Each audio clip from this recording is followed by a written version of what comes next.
Halo sayang, mau bobo ya? Sini mas dongengin lagi yuk. Mas punya satu cerita lagi buat kamu. Sini ya. Mas dongengin sambil dipeluk ya. Pinternya. Kali ini Mas mau dongengin kamu cerita tentang Lutung Kasarung, kisah cinta sejati. Siap-siap ya. Di kerajaan Pasir Batang, hiduplah seorang raja bijaksana bernama Prabu Tapa Agung. Ia memiliki 7 putri, banyak banget nih, 7 putri. Namun tak seorang pun putra.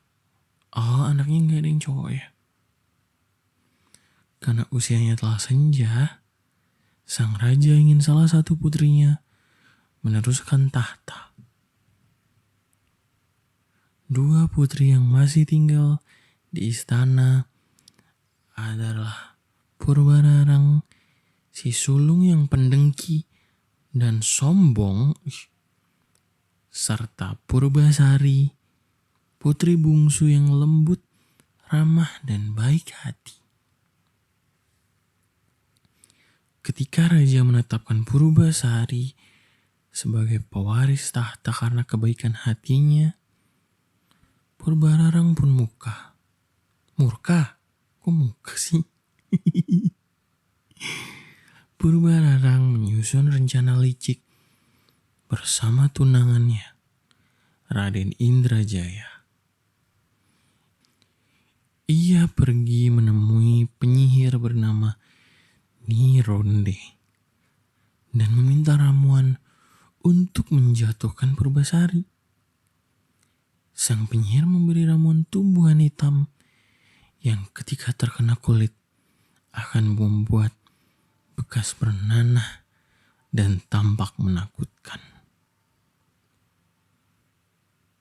Purbararang pun pulang, lalu seketika menyemburkan ramuan itu ke tubuh Purbasari. Seketika kulit Purbasari dipenuhi bercak hitam yang membuatnya tampak sakit dan dianggap tercela oleh rakyat. Parah banget rakyatnya, masa gara-gara sakit gitu dianggap tercela sih, nggak jelas. Raja yang tak tahu permainan licik Purbararang merasa putrinya membawa malapetaka. Ini bapaknya juga rada-rada juga nih. Anaknya sakit nggak diobatin.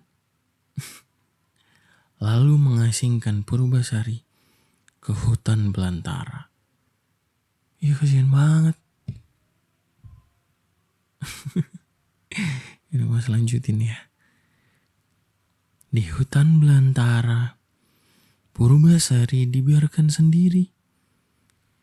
Hanya binatang-binatang yang menemaninya. Di antara mereka datang seekor lutung hitam yang tak seperti yang lain. Purbasari menamainya Lutung Kasarung, yang bermakna lutung yang tersesat. Lama-kelamaan, Purbasari dan Lutung Kasarung menjadi sahabat dekat. Yang Purbasari tak tahu, sebenarnya lutung itu bukan sekedar lutung biasa. Ia adalah Sang Hyang Guruminda, seorang dewa dari kayangan yang telah turun ke bumi dalam wujud lutung atas perintah ibunya, Sunan Ambu. Ia diberikan tugas untuk mencari cinta sejati yang tak memandang rupa. Lutung Kasarung melihat Purbasari menderita dan ingin menolongnya. Ia pergi bersemedi dengan sungguh-sungguh kepada Sunan Ambu untuk memohon kesembuhan bagi Purbasari. Sunan Ambu mengabulkan permohonan itu dengan menghadirkan sebuah telaga ajaib bernama Jamban Saloka. Kok Jamban? Telaga? Kenapa dinamain Jamban ya? Purbasari diminta mandi di telaga itu. Air telaga itulah yang menyembuhkan seluruh bekas hitam di tubuhnya. Kecantikannya kembali, bahkan melampaui semua yang pernah ada. Lutung Kasarung pun terpesona melihat paras Purbasari yang kini bersinar. Mereka pun saling jatuh cinta.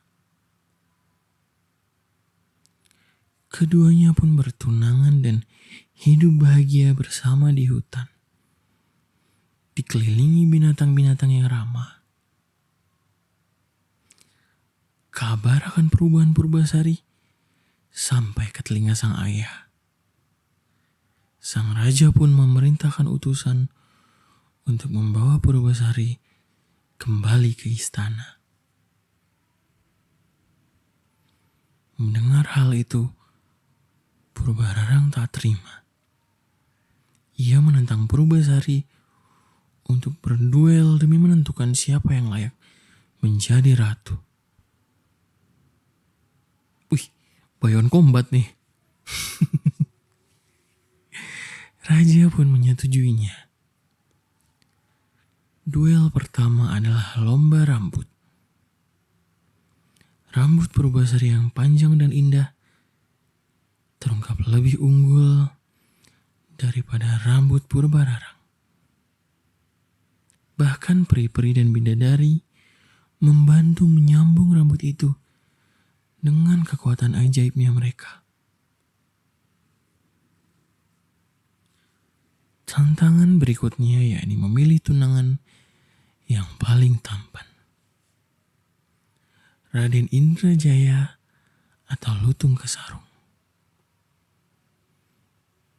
Semua orang terkejut ketika Lutung berubah wujud menjadi Sang Hyang Guruminda, dewa tampan dan gagah yang tak tertandingi oleh Raden Indrajaya.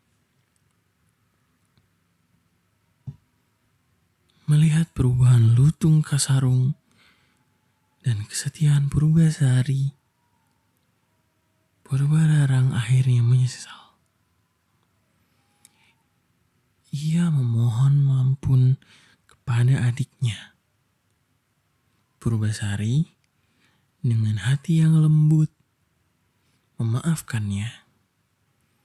Sang raja kembali melantik Purbasari sebagai ratu dan Purbasari hidup bahagia selamanya bersama Sang Hyang Guruminda sebagai suaminya. Ih, parah banget rajanya. Rajanya nggak ini, nggak minta maaf ya? Iya, rajanya juga nggak minta maaf. Parah banget nggak sih? Kan rajanya yang salah paham ya. Dia yang buang si Purbasari ke hutan. Terus Purbasarinya nerima aja. Purbasari kamu terlalu baik. Kamu harusnya murka kepada ayahmu. Dan ayahnya juga gak minta maaf lagi, mentang-mentang dibalikin jadi ratu ya. Parah banget. Tapi ya udah ya, tapi emang Purbasarinya emang baik hati banget sih.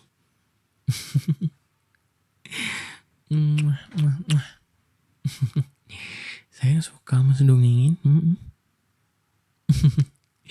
Mas juga suka dongengin kamu. Yuk bobo ya. Love you too sayang. Yuk bobo yuk.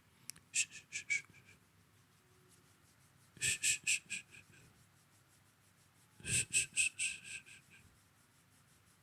shh, shh.